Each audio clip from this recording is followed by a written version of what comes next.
안녕하세요. 절대갑TV의 명품 PD 한PD입니다. 527이죠. 자, 오늘 또 대책이 나왔어요. 527 대책이라고 하더라고요. 뭐 대책이라고 할 만한 것도 없는데 이제 뭐 나오면 대책이에요. 부동산 특별위원회에서 부동산 정책 완화, 그동안 이제 세금 폭탄이 때렸으니까 그 세금을 완화하는 것으로 이제 초점을 맞춰서 내놨는데 잠깐만 오늘 이야기하자고 하면 뭐 오늘의 주제는 아닌데 포인트는 뭐였냐면 지나치게 좌파 성향이 강했다.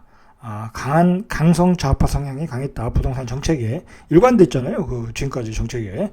자, 그것을 어느 정도 우클릭하느냐, 이제 중도 쪽으로 가느냐, 이제 그게 포인트였는데 제가 대체적으로 보니까 더 좌클릭했다는 거예요. 더 좌클릭이.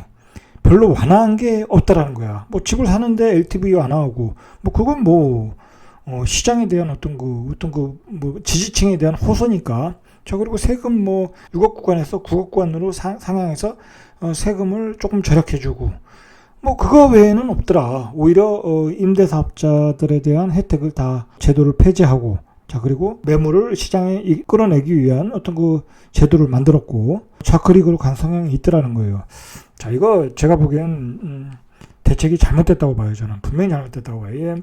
이 대책을 내놓은 것은 이제 지금 좌파 민주당 입장에서는 앞으로 대선을 앞두고 중도 성향을 더 끌어들이기 위해서 완화 정책을 내놓겠다고 한 건데, 그 보궐선거에서 부동산 민심이 폭발한 거에 대한 어떤 그 보완 대책을 내놓은 건데 그 대책으로서 기능을 못하는 거예요. 지금 김진표 위원장을 내세운 것은 그 사람이 이제 그나마 보수적인 사람 아닙니까? 좌파라기보다는 어떤 보수적인 성향에 가까운 사람을 내보냈지만 전혀 그 사람의 성향에 맞는 대책들이 나오질 않았어요. 제가 다음에 또 이야기하겠지만 지금은 중도 성향의 사람들을 누가 끌어당기냐에 따라 어떤 선거의 판세가 달려 있는 거예요. 자, 그런데 그런 대책에는 분명히 미흡했다라는 거예요. 자, 뭐 그것은 이제 제가 다음 시간에 한번 이야기해 보고요. 자, 이제 잠깐 이제 이야기한 것이고, 자, 오늘의 이야기는 미국 주택의 버블이에요. 미국 주택의 버블이 꼈다라는 신호가 오고 있다라는 거예요. 자, 이게 왜 중요하냐면 미국 주택의 버블이라는 것이 2008년도에 금융위기의 원인이었어요. 서브프라임 모기지 때문에 일어난 게 미국 금융시장의 위기 아니었습니까? 자, 지금도 그런 현상이 또 일어나고 있다. 분명히 금융시장의 어떤 불안한 그 하락의 징후, 버블의 징후를 미국 시장에서 분명히 사인을 보내고 있다라는 거예요. 자, 이 보내고 있을 때 우리는 그것을 감지를 해야 돼요. 자, 그리고 그 파티장에서 이렇게 탈출할 준비를 해야 된다고 봐야 돼요. 자, 잠깐만 이제 그 이야기하면 뒤에 나오는 이야기겠지만 미국의 주택의 중위가격, 그러니까 평균 가격이라고 했죠. 자, 중위 가격이 3억 8천이라고 그래요. 이렇게 올랐는데도 미국은 3억 8천 정도면 쓸만한 중산층의 주택을 살 수 있다라는 거예요. 자, 그런데 서울의 아파트의 중위 가격은 8억이라고 그래요. 8억. 자, 미국이 잘 삽니까? 우리가 잘 삽니까? 당연히 미국이 지금 잘 살죠. GDP는 세계 경제대국 1위예요, 1위. 자, 그 나라의 중위 가격은 3억 8천이고 우리는 8억이다. 그런데 미국은 3억 8천인데 버블이라고 강한 경고를 때리고 있다. 자, 그런데 우리는 8억인데도 이게 버블인지 아닌지 인식을 못하고 있다라는 거야. 자, 우리가 인식을 못할 때 외부에서의 그 시장에서 벌어지는 걸 통해서 그 버블을 인식해야 된다라는 거예요. 그 미국의 시장이 보내는 버블의 신호는 그런 점으로, 그런 시각으로 우리가 받아들여야 된다. 경우에 따라 그 부동산 뭐 전문가들이라고 해야 되나요? 부동산 시장에 참여하고 있는 사람들 중에 그런 사람들이 있어요. 공급이 모자르면 가격이 계속 올라간다. 그게 이제 요즘에 어떤 공식이 돼가지고 그걸 가지고 투자하시는 분들이 많아요. 공급이 모자르니까 집값은 계속 올라간다. 그럴 수는 없죠. 어떻게 그럴 수가 있어요. 공급이 모자라서 집값이 너무 많이 올라가면 그때부터는 거래가 안 되는 거예요. 그 거래가 안 되는 기간 동안에 주택은 또 공급이 될 것이고, 그러면 주택 가격은 떨어질 수밖에 없는 거죠. 자, 그러니까 지금 우리의 그 경제 능력, 우리의 그 소득 능력으로는 커버할 수 없을 만큼의 그 주택 가격이 됐어요. 8억이면 예전에 강남에 있는 아파트를 사고도 남았단 말이에요. 자, 그런데 서울의 중위 가격이 이제 8억이다. 확실한 버블 구간으로 들어갔다라는 거예요. 최근에 이제 강조하는 게 뭐냐면 6월 이후에 또 폭등 시장이 올 가능성은 분명히 있다. 자, 그러니까 그 6월 이후에 폭등을 하면 다 매도를 하실 분들은 분명히 매도를 해야 된다는 거예요. 제 이야기는. 자, 미국의 주택의 그 버블이 어떻게 오나 한번 파고 들어가 보죠. 자, 케이스 실러 주택 지수. 이게 굉장히 중요한 지수예요. 미국에서는 주택의 어떤 버블을 측정하는 시장의 과열을 측정하는 가장 중요한 주택 지수다. 자, 이게 15년 이래 최대 급등했다고요. 최대 급등. 15년 이래 최대 급등. 자, 이게 급등했던 원인은 코로나 바이러스로 인해서 어떤 교외 주택 수요가 증가했다고 그래요. 이제 뭐 도심에서 막 계속 모여 살다 보니까 코로나 바이러스로 또 전염이 되기 쉽고 외부로 이전하는 수요가 많더라. 외부의 언택트 문화 때문에 재택근무가 가능해지니까. 자, 그리고 이제 코로나 바이러스 이후에 모기지 금리가 역대 최저가 됐죠. 뭐 코로나 바이러스 이후에 거의 뭐 제로 금리까지 가지 않았습니까? 자, 그러니까 집값은 싸고 금리는 싸고, 그리고 외부 주택의 수요는 갑자기 증가했고, 미국의 주택이 15년 이래 최대 급등을 했다.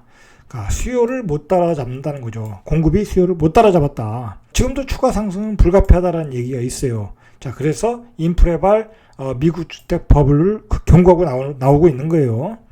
자, 이 미국 주택의 어떤 미국의 자산 시장이죠. 이 미국의 자산 시장은 한국과도 연동이 될 수밖에 없어요.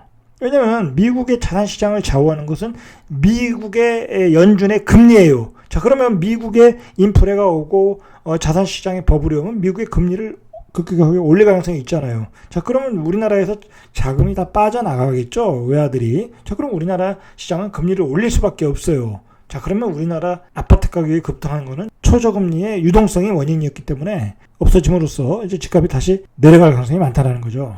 자, 최대 상승폭을 기록했다는데 전년 동기 대비에 13.2%가 급등했다고 그래요. 자, 2005년도 12월에 13.5% 이후에 15년 3개월 만에 최대 상승을 했다. 자, 급격하게 올라가고 있다는 거예요. 이 미국의 인플레이션이 집값에도 크게 반영되고 있다.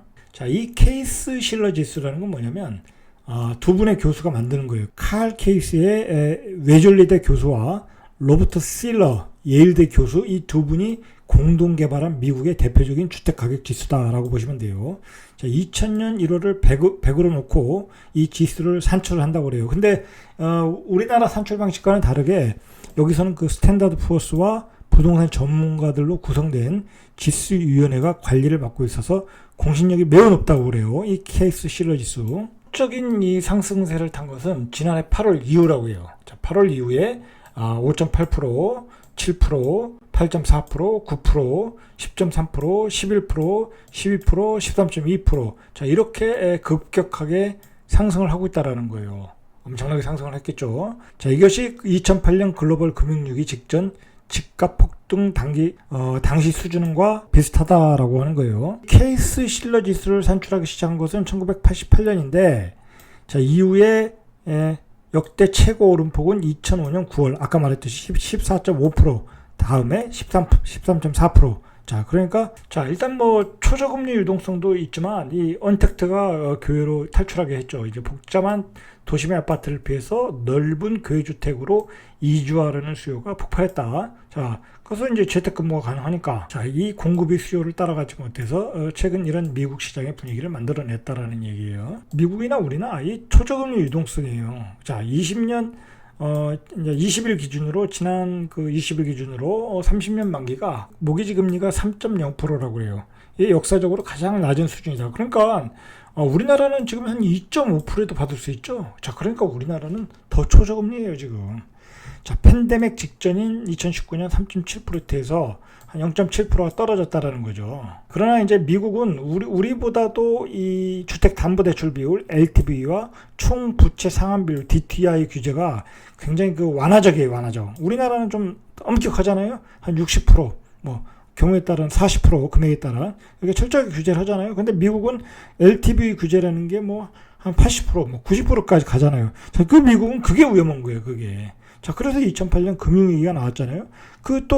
그 아무나 대출해 주는 거야. 그 어떤 그 자산의 어떤 자산이라든지 그 근로소득이라든지 그 고려하지 않고 그냥 무분별하게 대출을 하다가 금융위기가 왔잖아요. 자, 마찬가지로 이것도 지금도 미국도 이렇게 이제 뜨겁다 보면 금융시장에 주택시장에 버블이 끼다 보면 무분별한 대출이 또 이루어지고 또 다른 위기가 올 수 있다라고 이렇게 경고를 하고 있는 거예요.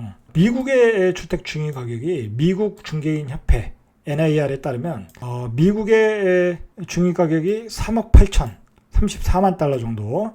자, 역대 가장 높은 수준이라고 그래요. 우리나라에서 3억 8천이면 서울이면 석 달이 아파트도 못 사요. 석 달이. 저 도시 외곽에 석 달이 아파트도 못 사요. 수도권 외곽에 가서 석 달이 아파트를 사면 모를까? 이 정도 가격이면. 자, 미국은 이 3억 8천을 가지고 가면 그래도 쓸만한 주택을 산다는 거예요. 자, 그러니까 우리나라의 주택 가격이 얼마나 버블이 많이 있겠냐. 그걸 알 수 있는 거예요. 이걸 비교를 통해서. 지난해 같은 기준보다 19.1%가 급등했다라고 해요. 이것도 역시 사상 최고다. 서울의 중위가격은 8억이다.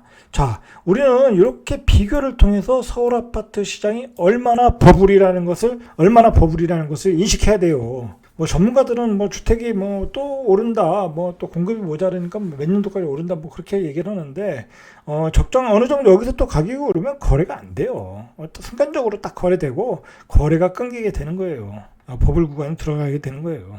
케이스 실러 교수가 뭐라고 했냐면, 지금 이제 자산 가격, 주택 시장이 폭등하는 것을 보고 투자자들 사이에서 서부 개척 시대의 무법 천지 같은 사고 방식이 나타나고 있다. 뭐 집값이 계속 오른다, 막 그렇게 생각을 하고 무분별하게 사고 있다라는 거예요. 그래서 주택 시장의 거품 가능성에 대해서 우려를 하고 있다라고 표현을 했어요. 그리고 지난 100년간 어떤 자료를 봐도 집값이 지금처럼 높은 적이 없었다라는 얘기를 했어요. 강력한 경고 메시지를 보내고 있는 거예요. 자, 그리고 교수님이 뭐라고 그러냐면 인플레이션 장기 하락을 이야기했어요. 지금 집값은 거품이 나타났던 2003년과 비슷한데 인플레이션 공포가 장기성 자산의 하락을 불러올 수 있다고 해요. 자, 근데 2013년부터 2021년도까지 뭐 거진 한 8년이 올라가지 않았습니까? 자, 그러면 이제 거꾸로 8년간 하락이 또 올 수도 있다라는 거예요. 이런 강력한 경고를 보내고 있다. 여러분, 그러니까 여기서 한 템포 쉬어가야 되는 거예요. 그리고 지금 뭐 영끌에서 사기에는 너무 무리가 많다라는 거. 만약에 영끌에서 샀는데 여기서 5년, 8년 장기 하락으로 갈 수도 있다라는 거예요. 자, 이걸 고려해야 된다는 거예요. 자, 한국 주택 시장에 어떤 영향을 끼칠까요? 일단 미국 연준이 최근에 자산시장 버블을 경고했어요. 자, 그리고 케이스 실러 지수도 폭등했고, 실러 교수도 경고를 하고 있어요. 지금 장기 인플레이션에 의해서 장기 하락 국면으로 들어갈 수도 있다. 그런 얘기를 했어요. 자, 그리고 이제 무슨 또 징후가 있냐면 분명히 이제 올해가 될지 내년이 될지 이제 금리 테이퍼링을 거쳐서 금리 인상을 하겠다고 이야기를 하고 있지 않습니까? 자, 그리고 코인 광풍은 이미 지나갔어요. 그리고 코인에 지금 거품이 빠지고 있잖아요. 이 코인에 거품이 빠진다는 것은 또 커다란 금융시장의 불황이에요. 예를 들어서 뭐 100배의 레버리지를 이용해서 코인을 또 산 펀드? 뭐 그런 사람들이 있다고 그러지 않습니까? 그러니까 코인 시장도 만약에 버블이 깨지면 만약에 가치가 정말 없는 시장으로 판명이 나면 코인 시장으로 인한 그 어떤 금융위기도 올 수가 있어요. 자, 그리고 나스닥도 많이 올랐다. 미국 시장도. 자, 이런 여러 가지 그 경고가 오고 있어요. 이 버블의 징후가 오고 있는 거예요. 시장에서도 오고, 전문가들이 얘기도 하고, 통계 수치로 나타나고 있다. 그리고 우리가 체감적으로 살 수 없는 가격이 이미 와 있어요. 서울 중위 가격이 8억, 그 다음에 역세권이 15억, 강남이 20억, 30억. 이 도저히 살 수가 없는 가격으로 와 있다라는 거예요. 그러면 우리는 여기서 한 템포 쉬어가는 거야 돼요. 그리고 주택이 많다고 하면 이제 털어내야 되는 거예요. 털어내야 되는 거예요. 집값은 한없이 올라갈 수가 없다. 왜냐면 집값은 살 수 있어야 거래가 되는 건데 가격이 올라가면 살 수가 없어요. 살 수가. 구매력이 떨어진단 말이에요. 그럼 살 수 없는 기간에 새로운 주택이 계속 시장에 공급되면 주택은 미분양이 나겠죠. 그죠? 미분양이 나면 그 새 주택으로 사람들이 수요가 또 가고 기존 주택은 떨어지고 자 그런 또 하락의 어떤 단계를 밟게 된다는 거예요. 자 그래서 제가 6월 이후에는 현금화 전략을 해라 라고 이야기를 해드리는 거예요. 계속해서 반복해서. 자, 오늘은 여기까지 이상 절대값 TV의 명품 PD 한PD였습니다.